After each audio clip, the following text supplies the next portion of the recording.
সীমান্ত থেকে দেশের ভেতরে 10 মাইল পর্যন্ত বিজিবির সম্পত্তি ঘোষণার পরামর্শ দিয়েছেন হাইকোর্ট।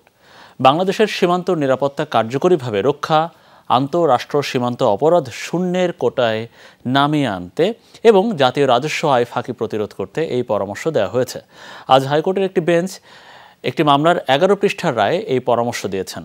রায়ে সীমান্ত রেখা থেকে দেশের অভ্যন্তরে 10 কিলোমিটার বা 10 মাইল বিজিবির সম্পত্তি ঘোষণা করা, সীমান্ত রেখা থেকে 8 কিলোমিটার জমি সম্পূর্ণ ফাঁকা ও সমান রাখা সহ সংসদকে 4 পরামর্শ দিয়েছেন হাইকোর্ট।